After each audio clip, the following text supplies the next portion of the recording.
La Inquisición es culpable de millones de muertes y torturas contra todas las personas a las que consideraba herejes solo por pensar diferente o no creer lo que la Iglesia enseña, y hacía todo eso para conservar su poder. Millones de muertes y torturas son las que la Inquisición llevó a cabo en su cruel intento de purgar la tierra de todo aquel al que la Iglesia consideraba hereje, realizando actos atroces e inhumanos para preservar su poder sobre las poblaciones. Ok, vamos a ponerle seriedad a esto. Y de nuevo, vamos con los datos reales sobre el tema.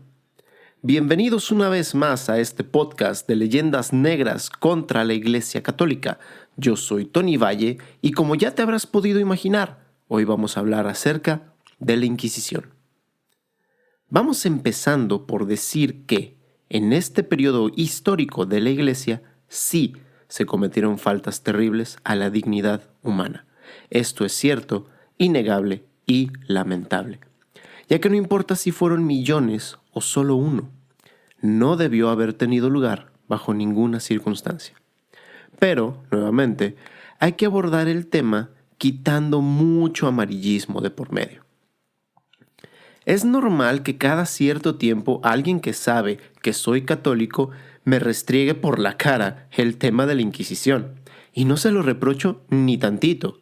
Es algo que debe salir a la luz. Y como católico, hijo de la Iglesia Católica, no puedo hacer más que lo que hizo San Juan Pablo II.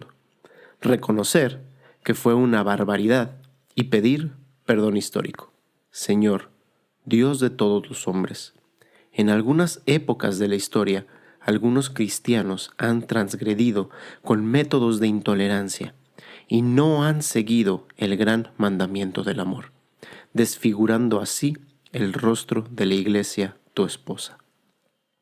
Ten misericordia de tus hijos pecadores y acepta nuestro propósito de buscar y promover la verdad en la dulzura de la caridad, conscientes de que la verdad solo se impone con la fuerza de la verdad misma.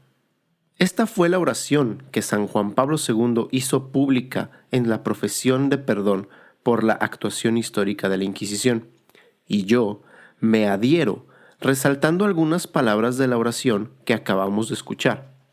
Somos los cristianos, hijos pecadores de la Iglesia y necesitados de misericordia.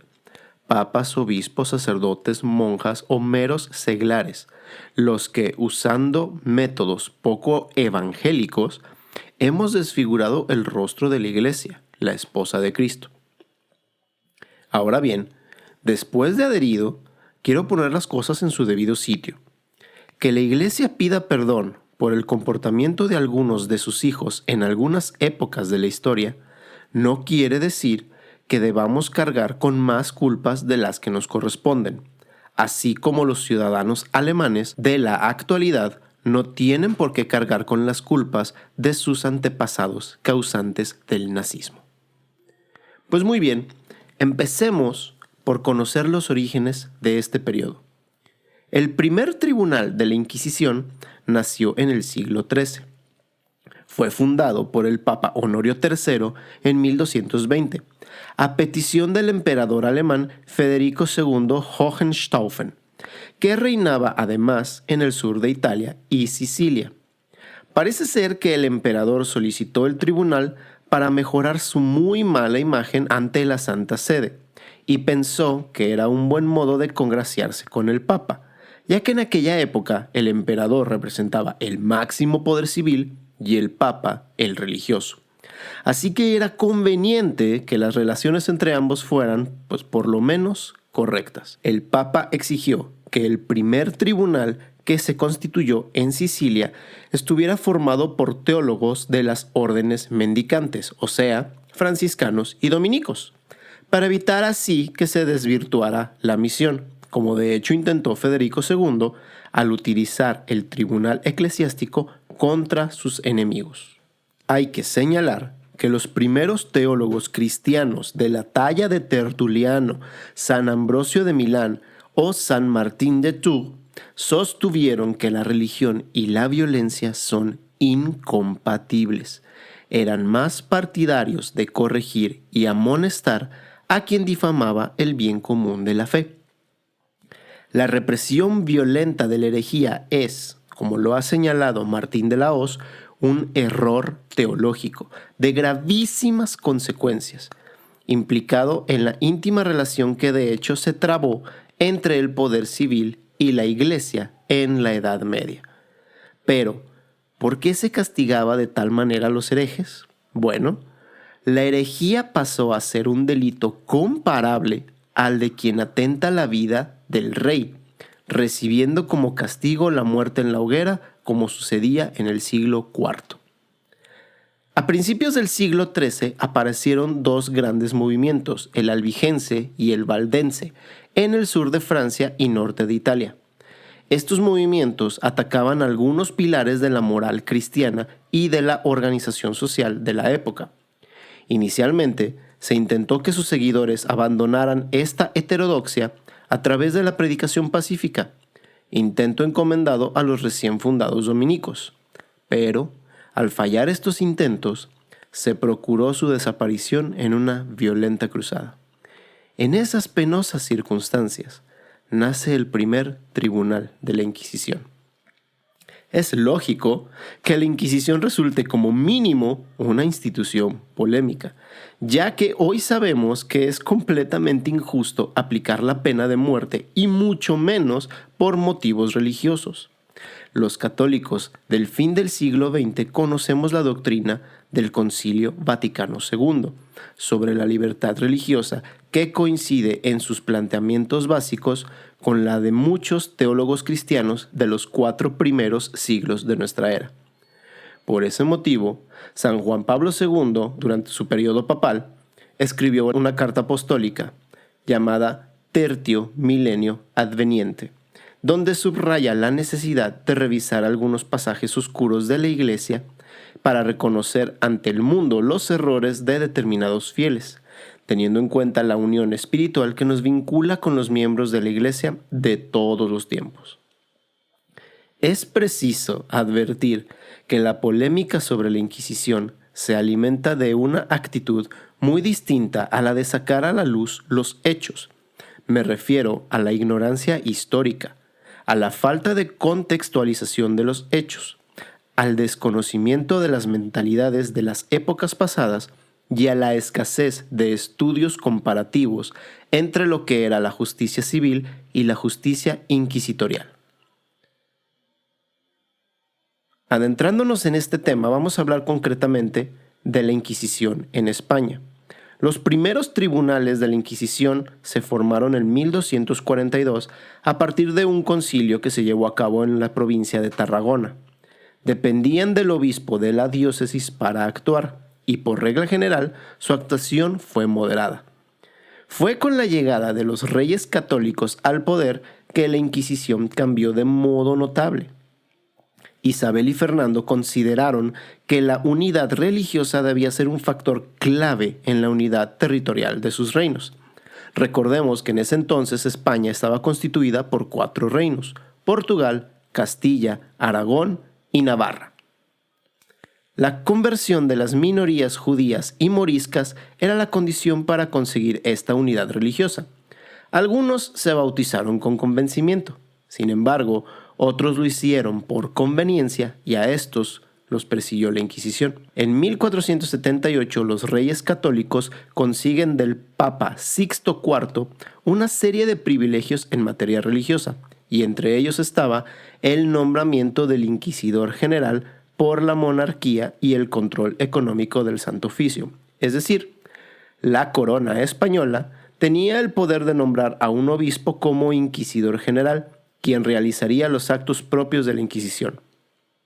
Como punto y aparte de la Inquisición, necesitamos señalar que la actitud de los cristianos ante las comunidades judías y moriscas en España fue muy variada a lo largo de la historia.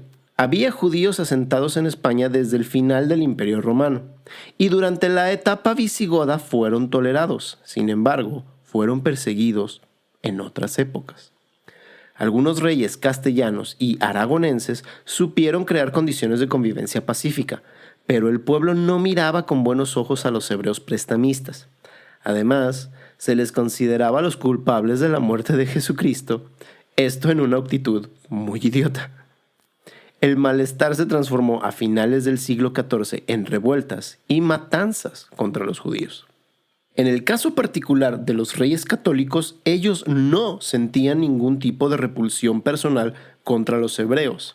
Es más, el propio rey Fernando tenía sangre judía por parte de su madre, y en su corte se hallaban financieros, consejeros, médicos y artesanos de origen hebreo. Los judíos vivían en barrios especiales llamados aljamas y entregaban tributos directamente al rey a cambio de protección. El deseo de una unión religiosa y de evitar matanzas populares impulsaron a los reyes a decretar la expulsión de los judíos españoles, alrededor de unos 110,000 judíos en marzo de 1492. La alternativa era recibir el bautismo o abandonar los reinos, aunque se preveían consecuencias económicas negativas en los territorios españoles. Se cuenta que solo unos 10,000 hebreos se adhirieron a la fe cristiana, y entre ellos bastantes por intereses no religiosos. Entonces surgió el criptojudaísmo, la práctica oculta de la religión de Moisés, mientras se mantenía externamente el catolicismo. Y contra estos falsos cristianos actuó la Inquisición. Respecto a los moriscos, que se estiman que eran unos 350,000 en el siglo XV, la política fue muy similar. Se intentó de modo más o menos adecuado su conversión tras la toma de Granada, pero al comprobar que su conversión no era real, se procedió a la expulsión con violentos enfrentamientos en 1609 bajo el reinado de Felipe III. Durante el siglo XVII aparece con fuerza el fenómeno social de la limpieza de sangre, que dicta que para acceder a determinados cargos u oficios era necesario ser cristiano viejo, es decir, no tener sangre judía o morisca en antepasados recientes. Ahora, hablando concretamente de los delitos que juzgaba el Tribunal de la Inquisición y de cuáles penas eran las que eran impuestas por este. Bueno, inicialmente el tribunal fue creado para frenar la heterodoxia entre los bautizados. Las causas más frecuentes eran las de los falsos conversos del judaísmo y mahometismo. Pronto se añadió el luteranismo, con focos en Sevilla y Valladolid, y el alumbradismo, un movimiento pseudomístico. También se consideraban delitos contra la fe, la blasfemia y la brujería como subproducto de la religiosidad. Además, se perseguían delitos de carácter moral como la bigamia. Con el tiempo se introdujo el delito de resistencia a la Inquisición. La pena de muerte en la hoguera se aplicaba a los herejes reincidentes no arrepentidos. El resto de los delitos se pagaban con excomunión, confiscación de bienes, multas, cárcel, oraciones o limosnas penitenciales. Las sentencias eran leídas y ejecutadas en público en los denominados autos de fe, instrumento inquisitorial para el control religioso de la población. Todo esto fue hablando concretamente al actuar de la Inquisición en España. Ahora vamos a tocar al resto de Europa. Cuando se habla de las ejecuciones de la Inquisición, hay que distinguir dos áreas completamente distintas: las brujas y los herejes. Vamos empezando por las primeras. En la Europa de los siglos XIV al XVIII, una mujer con un comportamiento algo extraño, que le cayera mal a sus paisanos, era inmediatamente tachada de bruja. A partir de ese momento, no había calamidad que ocurriese en el pueblo que no se le adjudicara a ella, y la cosa solía acabar en linchamiento. No hay manera de saber cuántas pobres mujeres acabaron su vida así. Pero si hablamos de condenas por brujería llevadas a cabo por tribunales inquisitoriales, sí tenemos estimaciones. Las condenas por brujería en todo el mundo van desde Rusia hasta América, desde Escandinavia hasta España. Y, empezando en 1325, fecha en la que un tribunal condenó a muerte a una mujer por primera vez bajo la culpa de brujería en Irlanda, hasta 1782 en Suiza, donde fue la última condena a una mujer por brujería. se mataron a unas 60,000 mujeres bajo esta acusación. Es decir, que durante más de 400 años fueron llevadas a cabo estas condenas, en las que entran tribunales eclesiásticos, católicos, luteranos, calvinistas, así como tribunales civiles reales y locales. Pues bien, de estas 60,000 muertes, 7,500 lo fueron por la Inquisición. Y cabe señalar que entre 1605 y 1621, periodo del pontificado de Paulo V, este papa prohibió la pena de muerte para las brujas. Es decir, que la Iglesia Católica suspendió esta barbarie más de 160 años antes de la última ejecución, entre comillas, legal de una bruja en el mundo. Por otro lado, la inmensa mayoría de los juicios a brujas llevados a cabo por la Inquisición acababan en absolución y con toda seguridad, una persona que era acusada de brujería por el pueblo, juzgada por la Inquisición y declarada inocente por este mismo, se salvaba del linchamiento, porque a partir de ese momento estaba protegida por el tribunal que la había absuelto. Se puede afirmar sin lugar a dudas que la Inquisición salvó muchas más vidas de supuestas brujas que aquellas a las que condenó. La cifra de 60,000 brujas ejecutadas en este tiempo es estimativa, no así la de las juzgadas y ejecutadas por la Inquisición, puesto que todos y cada uno de sus procesos están debidamente documentados, cosa que no ocurría con el resto de los tribunales. De lo que no cabe duda es de la burda y malintencionada mentira de un estúpido y tendencioso bestseller que dice que la Inquisición quemó a 6 millones de brujas. Sin embargo, hay que decir que, en una época como aquella, en la que la superstición era el pan de cada día, se daban algunos casos de auténticos asesinatos rituales, como sigue ocurriendo hoy en día. No obstante, el número de casos debió de ser 0, y por eso la Iglesia ha pedido el perdón del que hablé al principio. Ahora, tocando el tema de los herejes, las cifras son muchísimo más bajas, aunque también mucho más injustas, puesto que hablamos de condenar a muerte a alguien por sus ideas y creencias. Sin embargo, todo hereje se podía salvar de la muerte renunciando a estas ideas, y cierto es que esto es una ofrenda contra la dignidad, pero en cualquier caso no es lo mismo que matar.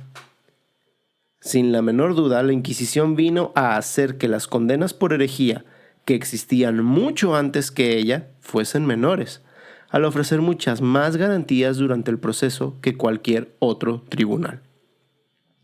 Es verdad que el método de ejecutar las penas, la hoguera, era brutal, pero hay que recordar que era un método civil previo a la existencia de la Inquisición. Un par de ejemplos de esto.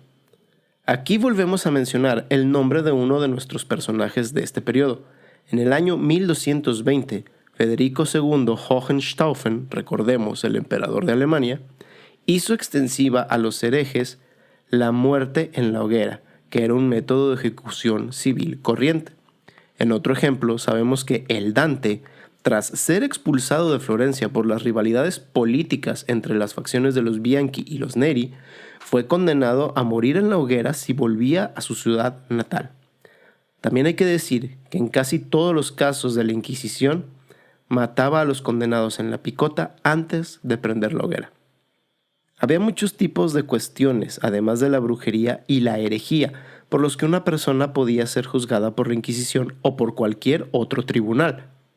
La seguridad jurídica y el proceso que ofrecían los tribunales de la Inquisición eran mucho mayores a los de cualquier otro.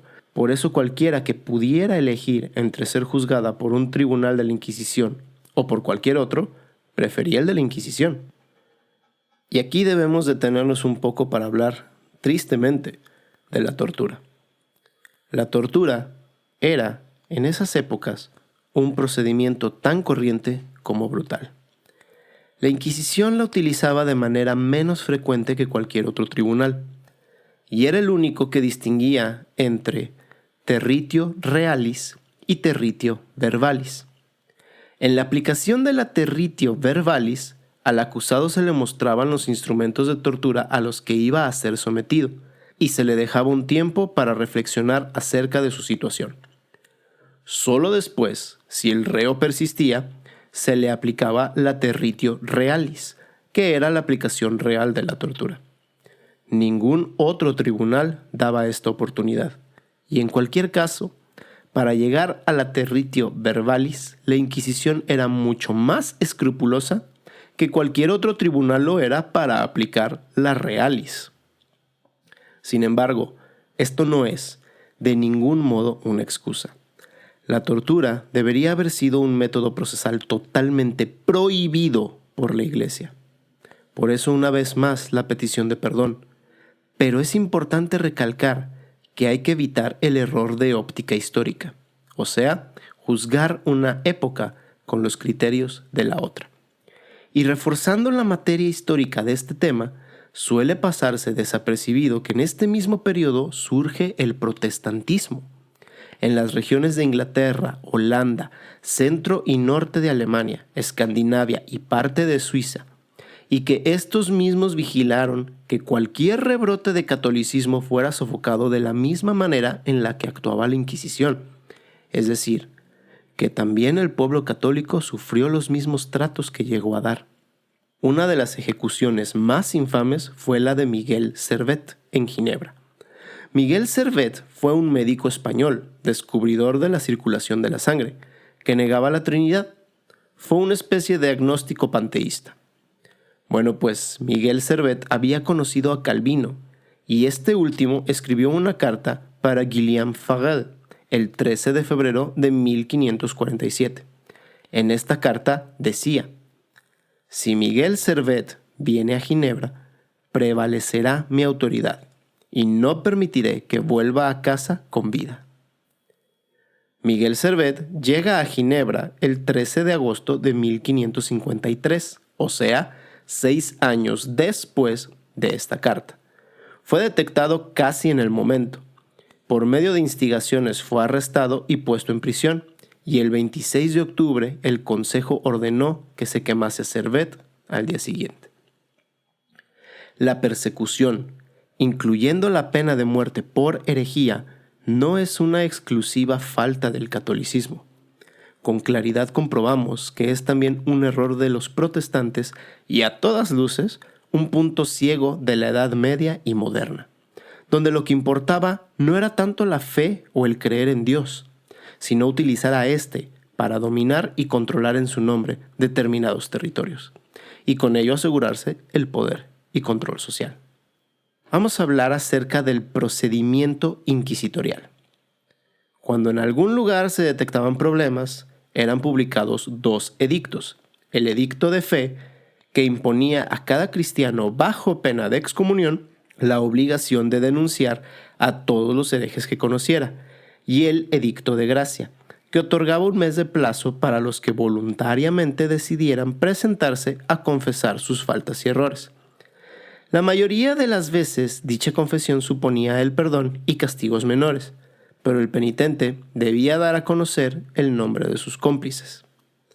Ambos edictos convertían a buena parte del pueblo en agentes de la Inquisición, creando una situación que se prestaba a serios abusos. Piensa, por ejemplo, en que Chanchito podía denunciar a Jovito para dar salida a las tradicionales envidias, odios y venganzas personales. Sin embargo, había manera de contrarrestar estas acciones. Si las acusaciones eran finalmente aceptadas, el acusado ingresaba a prisión, sin llegar a conocer la identidad de los acusadores ni de los testigos, pero el acusado podía escribir una lista con los nombres de sus enemigos, y si entre estos había alguno de los acusadores, no se tomaba en cuenta esa declaración. Asimismo, al enjuiciado se le asignaba un abogado de oficio, que podía cambiar por otro, y recibía un consejero cuya misión era convencerle para que realizara una confesión sincera. Como otros tribunales de su tiempo, la Inquisición llegó a recurrir a la tortura para obtener confesiones y pruebas.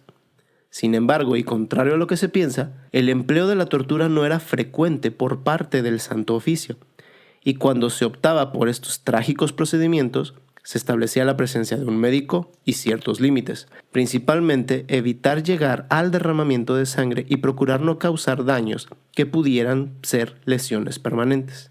Reunidas todas las pruebas y obtenido el informe de los teólogos, se llegaba a la sentencia. Si durante el juicio el acusado confesaba su culpa antes de la sentencia y dicha confesión era aceptada, entonces se le absolvía aplicándole solamente un castigo ligero. En caso contrario, el proceso podía concluir con una sentencia condenatoria o absolutoria. Si el reo era declarado culpable, el castigo, que lógicamente dependía de la gravedad del delito, podía ir desde una multa o unos azotes hasta la confiscación de bienes. Pocas veces se dictaba la pena de muerte. Cuando se llegaba a la pena capital, esta se aplicaba generalmente a los que no se retractaban de la herejía o eran herejes reincidentes. Los que persistían en la herejía eran quemados en la hoguera. Si había un acusado que, después de la sentencia, se arrepentía en el último momento, moría estrangulado, siendo después quemado su cuerpo en la hoguera. La Inquisición empleó 3 métodos de tortura: el potro, las argollas colgantes y el tormento del agua. Cada uno de estos siendo un terrible castigo, pero eliminando por completo la creencia de otros métodos como el de la pera, la cuna de Judas o el de los más famosos, la doncella de hierro. Y no es afán de sacar a la iglesia de una culpa bien ganada en este tiempo, pero sí es el objetivo revisar los hechos y entender que también hay gente que le echa mucha más sal al caldo. Y bien, con esto cerramos el tema de hoy, no sin antes invitarte a que te des una vuelta por encuentracurso.com, ya que encontrarás aún más información sobre este y todos los temas de los que hablaremos aquí. Te invito también a que nos sigas en nuestras redes sociales, en Facebook como Juan Diego Network, Instagram @Juan Diego Network, Twitter @JDN Podcasts y en TikTok como @Juan Diego Network. Te invito también a que le des seguir a este podcast en cualquiera de las plataformas que utilices. Yo soy Tony Valle y espero que este tema haya sido de mucho bien para ti como lo fue para mí. Quédate en sintonía con Juan Diego Network y que Dios te bendiga.